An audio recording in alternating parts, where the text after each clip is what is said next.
pt51 not only heard, but passed.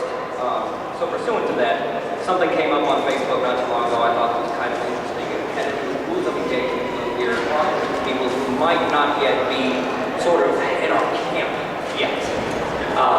It was interesting, you know, we need to remember, I mean, look at our surroundings here. You know, we need to remember when discussing these facts, figures, all the reasons why our policy of prohibition doesn't work.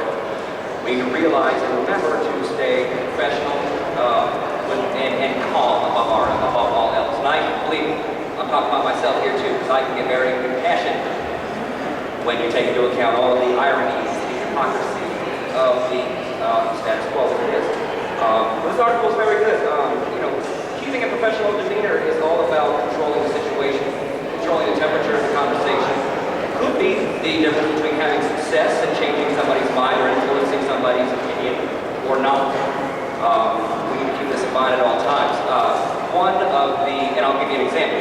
When I'm having these types of discussions with people in my personal life, something that I'm discussing this with you guys a little bit privately, what comes up seemingly is this idea that, well, yeah, I've heard all the facts, we do need to do away with prohibition, but at the same time, we hear all of these troubles.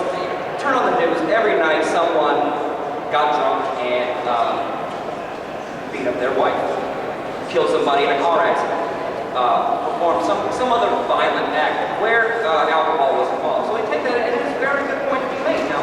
So you're saying to deal and to somehow quell, you know, all of these atrocities associated with our country's relationship with alcohol, you're going to add yet another vice to the list? Yes and no. Yes, it could be considered another vice. No, we are not trying to add it for the sake of more party time. And I get that a lot. I don't know about you guys if you're having similar situations occur in these conversations as we go about our daily lives happening. But if you do, here's the attitude that we need to sort of make sure that we're instilling on our opponents, if you want to call them that.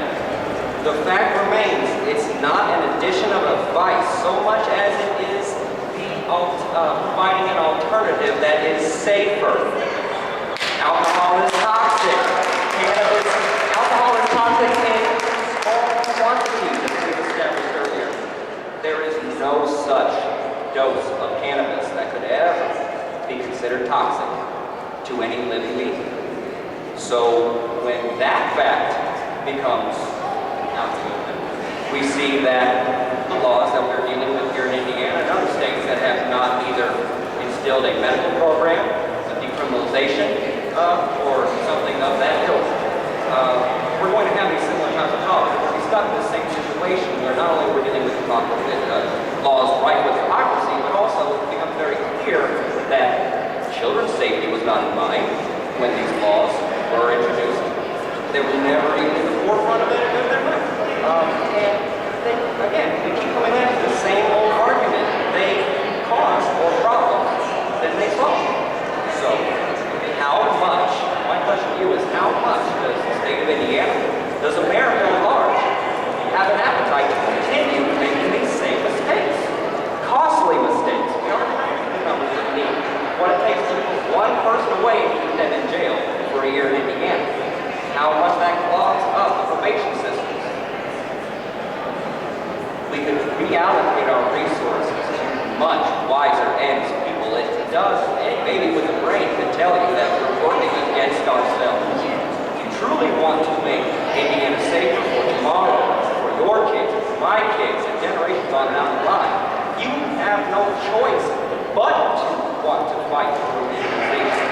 Otherwise, you're going to say to your kids, yeah, you know, I voted to make sure that you're going to grow up in a world where violent drug gangs are regulating this benign herb grow in your backyard, as opposed to a safe, state-mandated regulatory system, which would have similar benefits and efficacy as we see with how we treat alcohol today. Thank you.